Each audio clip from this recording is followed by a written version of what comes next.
Radhe Radhe friends. संतान की सर्वथा उन्नति के लिए, भविष्य के लिए, संतान प्राप्ति के लिए या संतान संबंधित कोई भी जो प्रॉब्लम आ रहा है उससे छुटकारा पाने के लिए माता पिता इस व्रत को जरूर धारण करते हैं। श्रावण महीने की शुक्ल पक्ष की एकादशी श्रावण पुत्रदा एकादशी के नाम से जाना जाता है। एक और पुत्रदा एकादशी आती है जो कि पोष के महीने में आता है। तो चलिए देख लेते हैं कि एकादशी की पूजा घर पर हम कैसे करेंगे। अगर व्रत धारण नहीं भी कर सकते हैं तो कम से कम ठाकुर जी की जो बाल स्वरूप है लड्डू गोपाल जी, इनकी पूजा आज जरूर किया जाता है। तो सबसे पहले जो भी भोग प्रसाद आप भगवान को चढ़ाना चाहते हैं, धूप दीप फूल माला इत्यादि एक जगह इकट्ठा कर लीजिए ताकि पूजा के टाइम पे बार बार उठना ना पड़े। इस बार 5 अगस्त 2025 को श्रावण पुत्रदा एकादशी मनाया जाएगा। विशेष मनोकामना के लिए अगर आप पूजा कर रहे हैं तो ठाकुर जी के लिए नया पोशाक ला सकते हैं और साथ ही में देखिए हवन या यज्ञ भी कर सकते हैं। एकादशी के दिन यज्ञ कैसे किया जाता है इसकी वीडियो ऑलरेडी चैनल पर है, आप चाहे तो एक बार देख सकते हैं।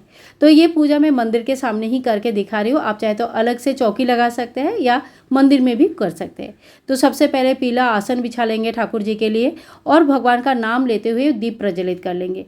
ओम भगवते वसुदेवाय नमः इस मंत्र का जप करते रहना है और अगर मंत्र नहीं आता है तो हरे राम हरे कृष्णा मंत्र का भी जप कर सकते हैं। इसके बाद हमें ठाकुर जी को बहुत अच्छी तरह से स्नान कराना है। पुत्रदा एकादशी के दिन दूध से स्नान कराना विशेष महत्व रखते हैं।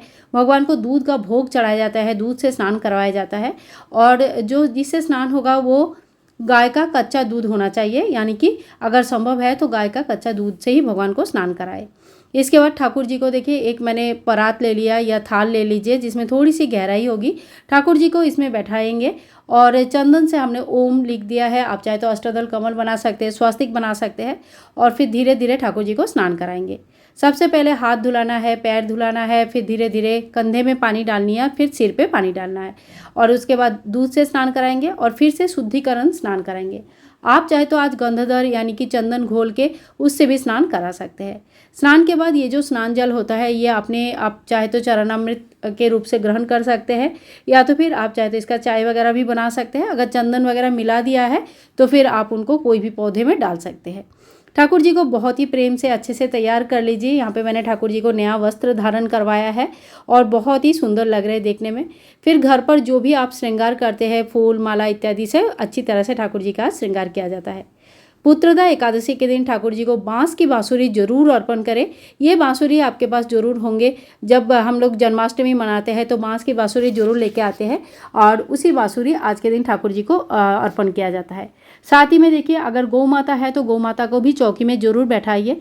पुत्र और संतान प्राप्ति के लिए पर गौ माता का आशीर्वाद बहुत ज़्यादा कार्यकर होता है। गौ माता का जहाँ पे पूजा हर घर में जहाँ पे भी होता है वहाँ पे पुत्र संबंधित सभी प्रकार का जो पुत्र यानी कि संतान संबंधित सभी प्रकार का जो मुश्किल है वो धीरे धीरे कम होने लगते हैं। इसके बाद हम गौ माता को इत्र लगाएंगे, भगवान को इत्र लगाएंगे, चंदन का टीका करेंगे। आप चाहे तो हल्दी का भी टीका कर सकते हैं। आज के दिन बहुत ही शुभ माना जाता है हल्दी। और फिर फूल माला है तो फूल माला से सजा सकते हैं और जैसे भी आपको डेकोरेशन करना है, जिस तरह से भी अपने लड्डू गोपाल जी को सजाना है उस तरह से सजा सकते हैं। इसके बाद भगवान को हमें फूल अर्पण करना है। ओम पुष्पम समर्पयामि इस मंत्र का जप करते हुए भगवान को पुष्प अर्पण करेंगे। और देखिए अगर आपने अपने ही मंदिर में पूजा कर रहे हैं तो गणेश जी की पूजा तो यहाँ पे सबसे पहले हो ही जाता है, क्योंकि नित्य पूजा होने के बाद ही कोई पूजा होता है।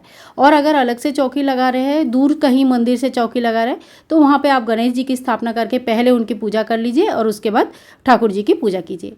आज के दिन दूध का भोग लगाना बहुत ही आवश्यक होता है, जरूर दूध का भोग लगाइए।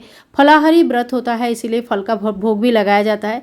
साथ में अगर माखन मिश्री बना के रखा है तो माखन मिश्री की भोग लगानी है, तुलसी दल युक्त जल का भोग लगाना है और इस तरह से हमने ठाकुर जी को जो भी आपसे बन पड़ता है वो भोग लगा सकते हैं।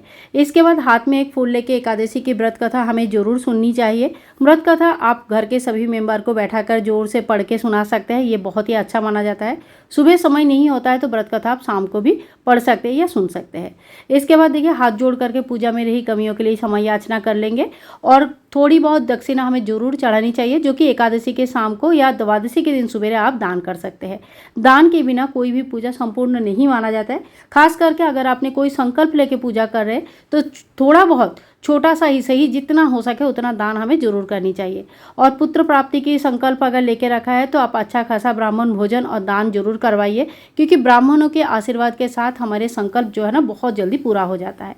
इसके बाद हम आरती कर लेंगे। इस तरह से पहले गणेश जी को शरण कर लेंगे और उसके बाद गोपाल जी को आरती करके दिखाएंगे। पूरे घर में आरती को घुमाइए, बच्चों के ऊपर आरती जरूर दिखाइए आज के दिन, और इसी तरह से आज का जो है ना पूजा कंप्लीट हो जाता है।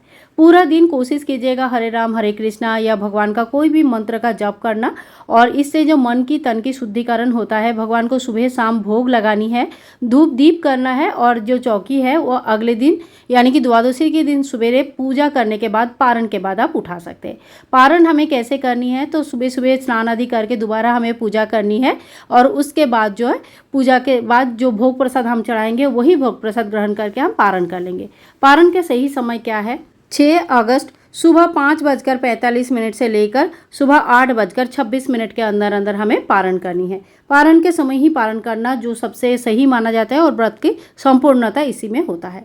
आई होप आज की पूजा विधि आप लोगों के लिए बहुत ही हेल्पफुल है। आज के लिए इतना ही, मिलती हूँ नेक्स्ट वीडियो में। तब तक के लिए सभी को पुत्रदा एकादशी की बहुत बहुत शुभकामनाएं। हरे कृष्णा, राधे राधे।